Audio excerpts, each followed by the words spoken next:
recording. So, ladies and gentlemen, welcome to another episode of Ballz in Your Face Marketing.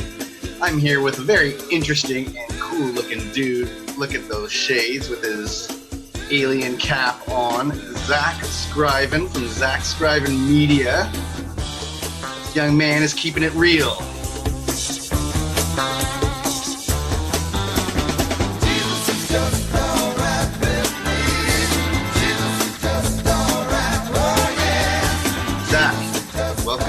Show. How you doing, man? I'm doing amazing, dude. I gotta say, I love the name of the show. It brings me back to my childhood, back in the days working in the garage with my dad, 93.1 Jack FM, playing AC/DC, oldie hits. It's kind of a memory for me, you know. So the song pulls in a lot of people. You know, it's pretty funny. I was about to say, like, oh, what, you got childhood memories of Balls in Your Face? What's going on there?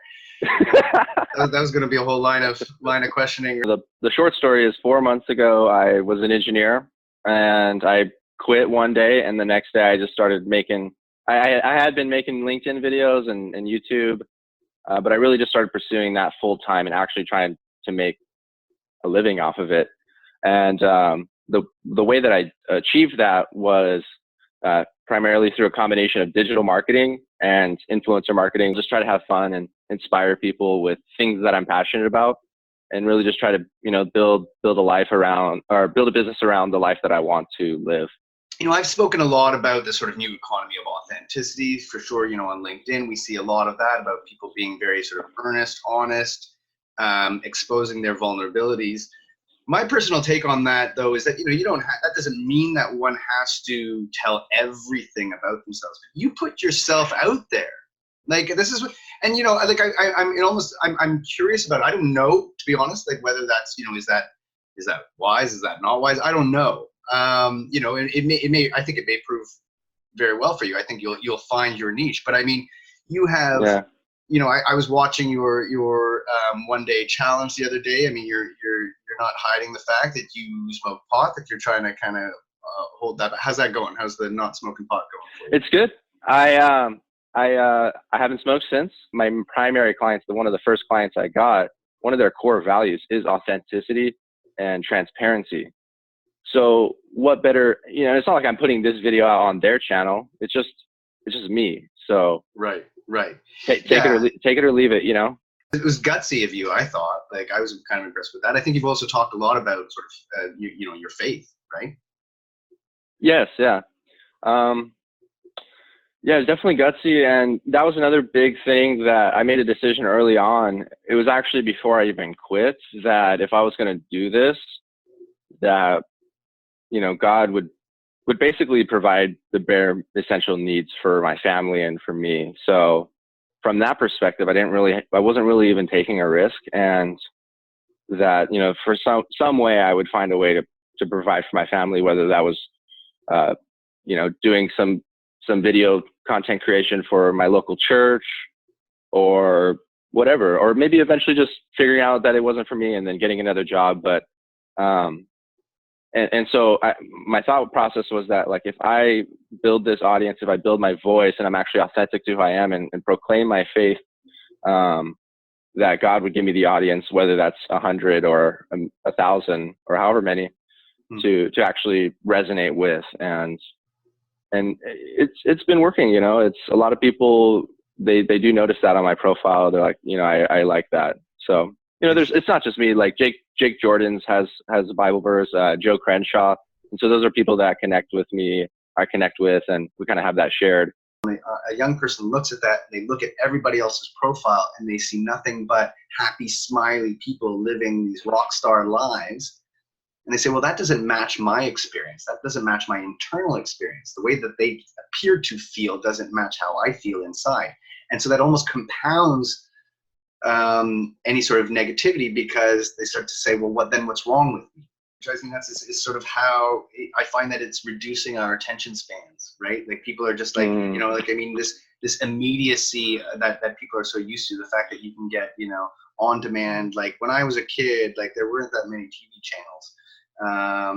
it was a big deal when they had this like converter box, right? It was this cord that ran from the TV, and it had these buttons, and you could change the channels on. It had like 3 little sort of levels of dials that you could go up. Wow. But if you wanted to watch a show, you had to sit in front of the TV and at the time that it aired and watch it. And if you missed it, you missed it. Like that was that. When I was really small, I mean, we didn't even have VCRs or anything, right? Like there was nothing. There's great ways to connect and grow a business through social media. There's a lot of benefits. I don't mean to detract from that, but I think it's important to be honest about the negatives. And you touched on one earlier when early in the show when we started talking about confirmation bias. That's where I have an issue. I mean, that's the problem. People need to be mindful of the fact that the algorithms are feeding you what you like and what you do and based on your behaviors, and it's reinforcing that. And that's a major social problem as far as I'm concerned, that we are all living in these isolation tanks. It's kind of strange how like accurate the algorithm is at like predicting what's important to you. It's kind of like I said, it's confirmation bias. I'd say more so than LinkedIn. But yeah, I mean, it's a mix of good and bad, and I think we just need to sort of spread awareness about what that is, and have people be aware of what it is. Like, is it a bad thing that Facebook is using my psychometric data to serve me ads and information that I want? Not entirely. Like, I mean, because it's a waste of my time, and it's a waste of an advertiser's time to be advertising feminine hygiene products. Not that I have a problem with feminine hygiene, but it's just not something that I'm going to be spending my dollars on. We're just too polarized, and that is my one big critique of social media at large, is that it reinforces that instead of bringing us together. And the point that I would resolve on that is this, if you ask people, what does the better future look like? Then you'll realize that we are so much more aligned, right? How many people do you speak to that are like, well, hey, I'm pro-racism.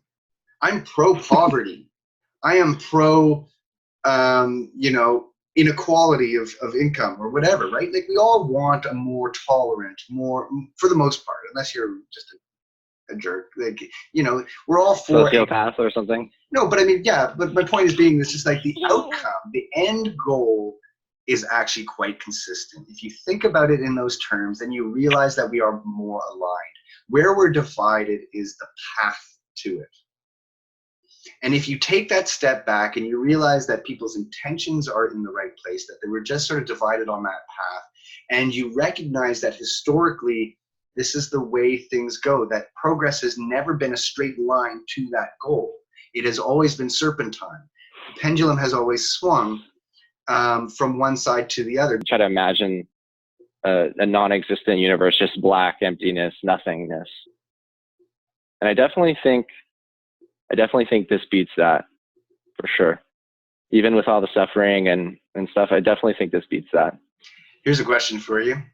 Do you think we are even capable of conceptualizing nothingness?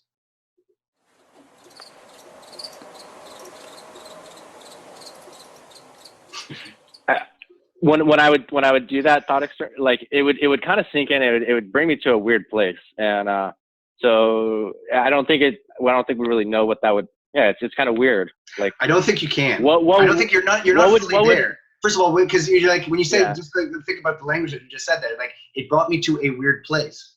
Well, a place is something. That's not nothingness.